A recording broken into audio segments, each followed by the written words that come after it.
물가와 고용, 이게 약화되지 않고 계속 강하다. 물가는 더 오르고 고용도 더 강하다. 그러면 다가올 무서운 미래, 그 결과는 뭘까요? 금리가 큰 문제를 일으킬 거예요. 지금 경제 상황에서 제일 중요한 키워드는 뭐냐? 바로 금리입니다. 그렇다면 대체 지금 왜 금리가 이렇게 중요할까? 답은 뭔가 굉장히 복잡하고 너저분하고 좀 지저분하게 보이는 이 그림 한 장이 모든 걸 말해줍니다. 지난 1970년부터 2024년까지니까 한 54년 정도 됐죠. 굉장히 긴 기간이에요. 녹색 선이 미연준의 기준금리, 그리고 보라색 선이 미국의 주식시장입니다. 자, 제가 이렇게 박스 쳐둔 부분이 뭐냐면 역사적으로 주식시장이 고점 대비해서 한 15% 마이너스 폭락 또는 많게는 60%까지도 폭락했던 이런 구간들을 지난 54년간 쭉 이렇게 기록을 해 놓은 거예요. 다 읽어드리면은 시간을 굉장히 많이 잡아먹을 수 있기 때문에 그냥 핵심적인 것만 보면 1987년에 포트폴리오 보험 위기, 그거 다른 말로 하면은 블랙 먼데이라고 그럽니다. 이때는 뭐 금리가 높지도 않았는데 갑자기 주식시장이 폭락을 했어요. 사람들이 왜 폭락했지? 근데 몰라요, 이유를. 그리고 또 금리가 높지 않았는데 폭락했던 구간은 2010년에 유럽의 피그스 국가들의 재정위기. 얘네들이 돈을 너무 방만하게 쓰는 바람에 국가가 막 망할 뻔했죠. 그래서 난리가 날 뻔했던 그런 사건. 그리고 2011년에는 미국이 신용등급이 강등이 됐었습니다.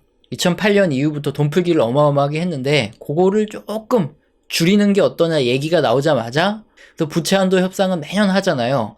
그거 못하겠다 뭐 하면서 미국 신용등급을 강등시켜 버렸습니다. 뭐 셧다운 나오고 막 그런 거 다 아시죠? 어쨌든 뭐 매년 반복되는 그런 이슈가 있다.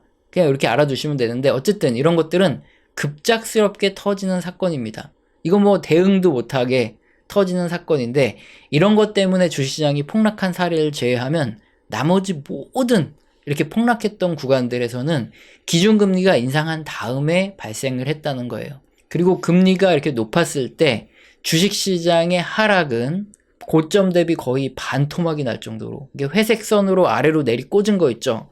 이 그림이 경기 침체 구간인데 이때는 뭐 거의 반토막씩 났습니다. 금리가 높아서 문제가 터지면 주식시장이 거의 반토막으로 떨어진다. 이거 기억하시면 돼요. 자, 근데 왜 그런 폭락이 금리가 높을 때 터질까요? 이유는 간단하죠. 금리가 높으면 갚아야 될 대출 이자는 비싸죠.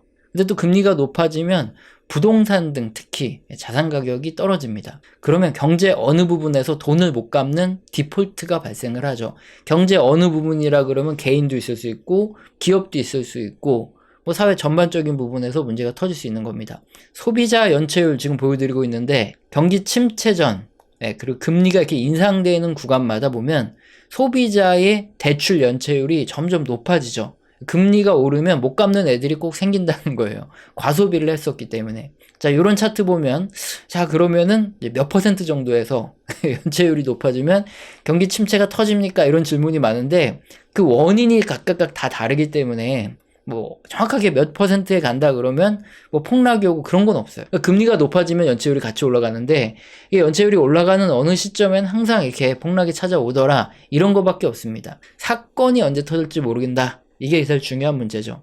그런데 확실한 건 있죠. 다만 역사적으로 봤을 때 이렇게 기준금리가 높은 수준을 유지하는 기간이 길어지면, 특히나 금리가 바로바로 떨어진 게 아니라면 항상 역사적으로 예상치 못한 곳에서 디폴트가 터졌고 경기 침체가 왔다, 이거예요. 이게 지난 45년간의 자료인데 그 전에 이제 1800년대도 그렇고 이게 수백 년을 거슬러 올라가면서 이미 그런 경기의 흐름, 경기 침체의 원인을 연구하고 책으로 쓴 분이 있죠.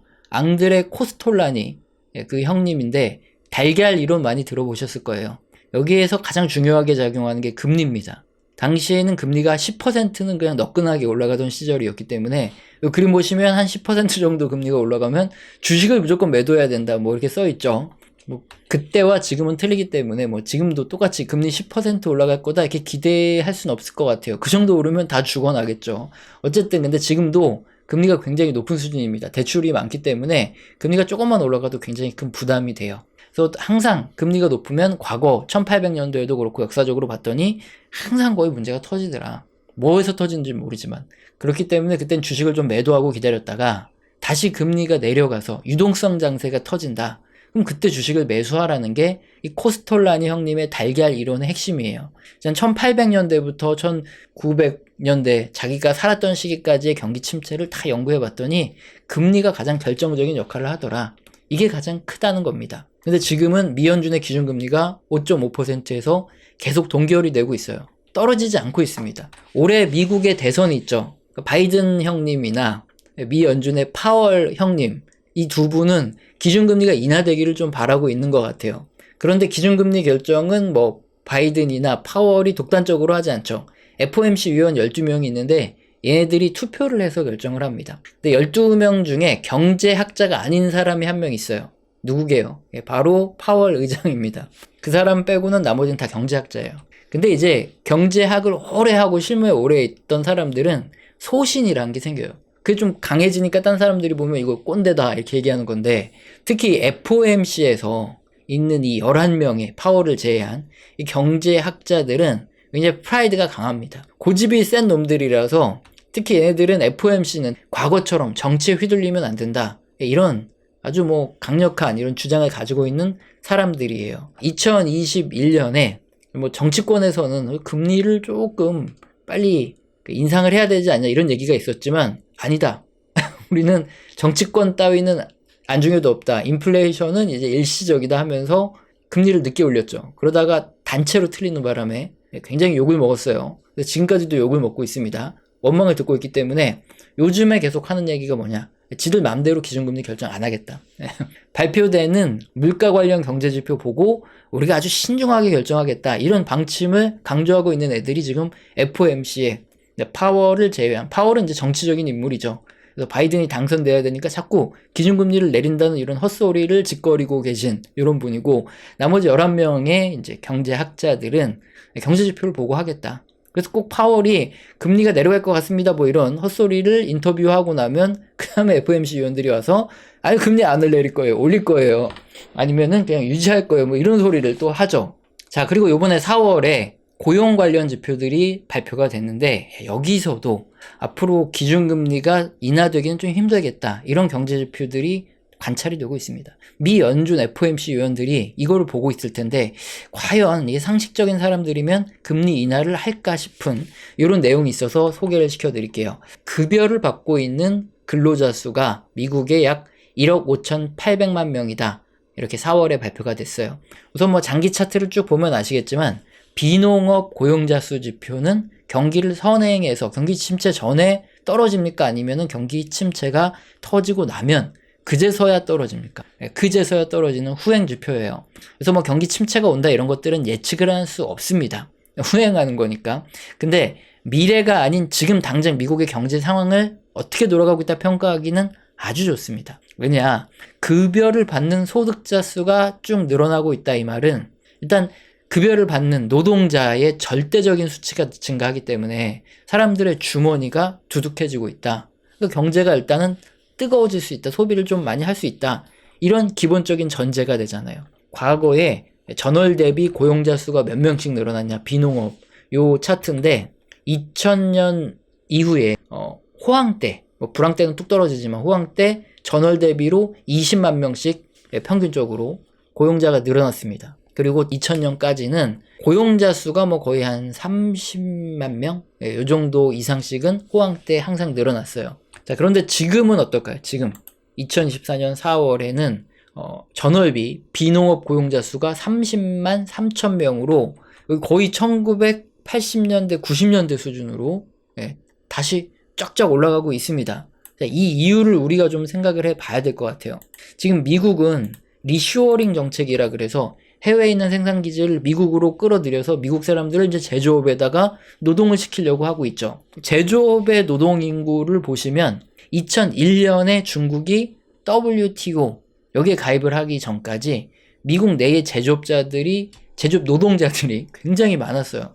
이때 일자리가 많았다는 거죠. 근데 중국이 WTO에 가입을 하니까 이제 그 전까지는 중국이 최혜국 수혜를 못 받았습니다. 그러니까 막 무역하는 트레이딩을 하는데 중국이 굉장히 안 좋은 핸디캡이 많았기 때문에 중국에서 공장을 지을 수가 없었는데 WTO에 가입이 시작되면 모두 다 똑같은 그런 대우를 해주기 때문에 중국에서 뭐 공장을 세워서 뭘 하든 이제 무역에 아무런 걸림돌이 되지 않았어요.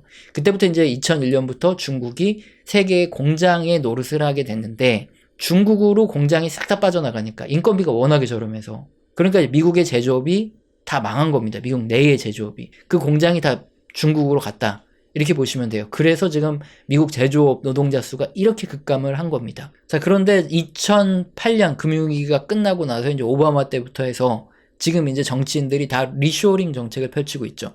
그리고 또 앞으로 미중 무역 분쟁이 이상 심해지는 이런 진영 간의 갈등 상황이 좀 격화될 경우에는 뭐 물론 인도네시아, 말레이시아, 뭐 인도 다 있기 때문에 100% 또 다시 미국으로 생산기지가 들어오진 않겠지만 그래도 미국의 제조업 노동자 수는 점점 앞으로 증가할 가능성이 커지겠죠. 그럼 그 인원은 누가 채우냐? 뭐 지금 이민자들이 많이 채운다 이런 얘기도 있지만 이민은 조금 미국에서 법적으로도 그렇고 정치적으로 그렇게까지 선호하진 않죠. 여기 보시면 이게 미국의 경제활동 참가율이에요. 15세 이상의 생산 가능 인구가 그 인구 중에서 몇 명이 뭐 구직 활동을 하던 아니면은 이제 직접 고용이 돼서 일을 하고 있던 그건데 이게 지금 62.7%만 지금 경제 활동에 참여하고 있다 이겁니다. 15세 이상 생산 가능 인구 중에 그 나머지 한 38% 정도는 지금 놀고 있어요. 그런데 이 사람들이 앞으로 좀 더 많이 일을 하겠죠. 경제 활동 참가율이 중국이 WTO를 가입하고부터 뚝 떨어졌습니다. 많이 뭐 자이든 타이든 많이 쉬었었는데 이 사람들이 다시 이제 일자리를 찾을 거고 그럼 앞으로 미국의 제조업 노동자들은 점점 늘어나는 추세가 될 겁니다. 미국 굉장히 강해지겠죠. 그럼 일단은 뭐 전체적으로 앞으로는 이렇게 장기적으로 수요가 많이 증가할 수밖에 없겠죠. 일단 돈을 버는 사람들이 많아지고 경제활동을 참가하는 사람들도 많아지니까 일단 사람들이 돈을 많이 쓸 거 아니에요. 수요가 증가하기 때문에 인플레이션 압력이 앞으로 장기적으로 높아진다 이런 얘기가 바로 이 고용이라든가 이 리쇼어링 정책 이런 것들을 봐도 알 수 있고 그리고 필수 소비재 뭐 먹고 쓰고 이런 거 휴지 뭐 치약 이런 거 경제활동을 하는 사람들이 있으면 뭐 조금 더 많이 쓰겠죠. 앞으로 뭐 먹는 것도 더 많이 먹고 소비가 더 늘어나니까 필수 소비재 그리고 임의 소비재 뭐 자동차 가전 뭐 이런 거 앞으로 더 많이 쓰겠죠. 이런 기업들 장기적인 미래 성장성이 좀 높아질 것 같습니다. 그래서 보면 막 항상 IT가 지나가고 나면은 그 다음에 이제 가치주들, 이제 기본적인 제품들을 생산하는 필수 소비재, 임의 소비재 기업들이 이제 항상 왔다 갔다 핑퐁처럼 하는데 이런 상황, 미국의 이제 제조업이라든가 노동자들의 상황을 봤을 때 필수 소비재, 임의 소비재 이런 것들도 앞으로 좀 그러니까 다음 사이클 이제 IT가 이제 뭐 사이클 IT도 가겠지만 그 다음에는 그런 애들도 같이 가는 그런 시장이 또 펼쳐질 가능성이 있다. 이건 이제 중장기적으로 판단을 하셔야 되겠죠. 자, 어쨌든 중요한 건 뭐냐면은 이번 4월에 미국 비농업 고용자 수가 이제 30만 3천 명. 2000년 이후 평균이 거의 한 20만 명 정도인데 고용이 여전히 강하다. 그리고 사람들의 주머니가 두둑할 수밖에 없다. 이런 것들을 알아두자는 거고 여기 보시면 급여 소득자들의 시간당 평균 임금이 34.69달러. 이게 기울기를 보셔야 되는데 코로나 이전까지만 해도 좀 평평하던 게 갑자기 이렇게 기울기 각도가 세졌어요. 임금 상승률이 빠르다는 겁니다. 다음 그림 보시면 이렇게 전년 대비로 막 8%씩 이게 이제 좀 떨어졌던 거는 8% 올라가고 나서 이제 그렇게까지 많이 증가하진 않은 거죠. 어쨌든 그때가 워낙에 많이 튀어올랐으니까 시간당 평균 임금 전년 증가율이 굉장히 높아요. 과거에는 뭐 높아봐야 뭐 2.5%대가 평균이다 그러면 지금은 4%대가 넘습니다. 4.1%예요, 여전히. 비농업 고용자 수도 꽤 많이, 평균보다도 훨씬 많이 증가를 하고 있는데 시간당 임금 상승률도 굉장히 높기 때문에 사람들의 지갑은 굉장히 두둑할 거예요. 이렇게 사람들이 소비를 좀 많이 할 수 있는 여건이 계속 갖춰지고 있는 거죠. 그리고 특히나 이 부분에서 우리가 아셔야 될 게 우리 소비자 물가 상승률이 3.2%입니다. 전년 대비해서 3.2% 물가가 오르고 있는데 지금 사람들의 시간당 평균 임금은 4.1% 오르고 있어요. 그러니까 물가보다 임금이 약간 0.9% 정도 더 많이 오르고 있는 거죠. 이 부분만 봐도 상식적으로 사람들의 소비가 늘고 인플레이션이 더 심해질 수도 있는 상황, 오히려 금리를 더 올리면 올려야 될지도 모르는 상황에 금리를 내린다? 자, 이건 상식적으로 조금 말이 안 되기 때문에 이 부분을 우리가 한번 생각을 해봐야 될 것 같고, 자, 그럼 어디에다 돈을 많이 쓸까요? 일단 대출을 받아야 되는 친구들은 돈을 많이 못 쓰고 있습니다. 금리가 높으니까 자동차, 가구, 가전제품 이런 거 소매 판매 보시면 이게 둔화되고 있어요. 더 쭉쭉 못 올라가고. 그럼 어느 부분에서 소비를 많이 하겠습니까? 대출을 안 받아도 되는 이런 애들, 뭐 외식을 한다던가 놀러 다닌다던가 뭐 문화를 즐기거나 헬스케어, 뭐 교육을 받는다거나 이런 부분에서 사람들이 돈을 많이 쓰고 있어요. 자, 이게 고용 지표에 그대로 나타나는 게, 여기 보시면 제조업 고용은 둔화되고 있습니다. 살짝 내려가고 있어요. 운송, 보관, 도매, 판매, 소매 판매도 마찬가지. 왜냐면 제조업체에서 뭔가를 만들어내면 이걸 운송을 하고 도매, 소매 업체들이 이제 판매를 해야 되잖아요. 그렇기 때문에 제조업이 안 좋아지면 도매, 소매, 운송, 보관도 안 좋은 겁니다. 그리고 IT 쪽도 지금 고용은 둔화되고 있어요. 인공지능 때문인가요? 네, 어쨌든 많은 IT 기업들이 고용을 감소시키고 있고, 반대로 어느 쪽으로 많이 사람들이 소비를 하냐? 교육, 헬스케어 소비를 많이 하니까 고용도 많이 하는 거예요. 레저, 숙박 이런 쪽으로 돈 많이 쓰고 있습니다. 외식 많이 하고. 그러니까 이쪽에 고용이 늘어나고 있습니다. 이렇게 특히 서비스업이라 그러죠. 이런 쪽으로 고용을 좀 많이 하다 보니까 실제적으로 이게 노동시간 이런 것들은 조금씩 떨어지는 흐름이 좀 나타나고 있어요. 일단 고용주들의 입장에서는 코로나 이후부터 2021년까지 엄청난 호황 구간에 사람을 못 구해서 야근을 시키고 노동시간을 최대한 늘려야 했는데, 지금은 그럴 필요는 없죠. 특히나 임금이 부담되니까 야근을 시키거나 추가 근무를 시키지 않는다고 좀 볼 수 있고, 또 제조업이나 연관된 도매, 소매, 운송, 보관, IT 쪽, 이쪽 고용이 좀 둔화하고 있잖아요. 이쪽에서 당연히 좀 일하는 시간도 줄여서 전체적인 노동시간은 계속 감소하는 추세에 있습니다. 자, 많은 부분을 살펴봤는데 핵심적인 부분만 보면 돼요. 핵심은 두 가지죠. 고용자 수는 여전히 많습니다. 임금 상승률도 여전히 높습니다. 그렇다면 그 소비를 어디에다가 소비를 하느냐? 주로 교육, 헬스케어, 레저, 숙박, 뭐 외식 이런 것들에다가 많이 소비를 하고, 대출을 껴야 되는 것들은 금리가 높아서 잘 소비를 안 하고 있다. 자, 특히나 이 부분이 문제가 되는 것 중에 하나가 인플레이션 중에 가장 늦게 발생하는 게 뭐냐면, 지금 이런 레저, 숙박, 교육, 헬스 쪽 이거 다 인건비가 들어가는 산업이죠. 여기에 물가를 끌어올리는 임금 상승 인플레이션입니다. 보통 이렇게 인플레이션이 발생하고 나면 그 다음에 연봉 협상을 할 때 임금을 올리죠. 그렇게 하면서 임금 상승 인플레이션은 가장 늦게 인플레이션을 끌어올리는 역할을 하는데, 특히나 지금 사람들이 서비스업 쪽에 워낙 이쪽으로 소비를 많이 하다 보니까 또 이쪽에 임금을 더 줘야 되고, 이런 악순환이 지금 계속 발생을 하면서 물가가 쉽게 잡히지 못하는 이런 상황이 펼쳐지고 있는 겁니다. 인플레이션의 원인은 수요 견인이 있고 비용 상승이 있는데, 특히 비용 상승 중에 임금 상승 인플레이션은 가장 잡기 어려워요. 왜냐? 임금을 낮추는 게 아주 힘들잖아요. 임금이 떨어지는 건 경기 침체 같은 이런 특수한 상황에서나 가능합니다. 그래서 역사적으로 경기 침체가 임금 상승 인플레이션을 해소를 해줬어요. 그래서 이 그림이 맨 처음에 설명드린 이유가 그겁니다. 미 연준과 같은 경우에는 완전 고용 그리고 물가 안정을 목표로 합니다. 완전 고용이 달성되지 못하면 기준금리를 인하해서 어떻게 고용을 더 늘리는데, 이미 완전 고용 상태이기 때문에 고용이 너무 좋아요. 그래서 기준금리를 인하할 필요가 없습니다. 특히 지금 시간당 평균 임금 상승률은 소비자 물가 상승률보다도 0.9%나 더 높죠. 그래서 누가 봐도 상식적으로 지금 금리가 떨어지긴 굉장히 어려운 경제 지표들이 나오고 있습니다. 물론 세상 일은 아무도 모르죠. 대선 전에 정치적 압력을 넣어서 또 FOMC가 그걸 뭐 받아들여서 기준금리를 인하할지도 몰라요. 하지만 지금 발표되는 경제 지표나 상식으로 봤을 때는 지금 당연히 물가가 완전히 잡힌 것도 아니고, 미국의 경제가 나빠야 금리를 인하하는데 미국의 경제도 좋고 어떤 기준으로 보건 기준금리를 인하할 이유가 없습니다.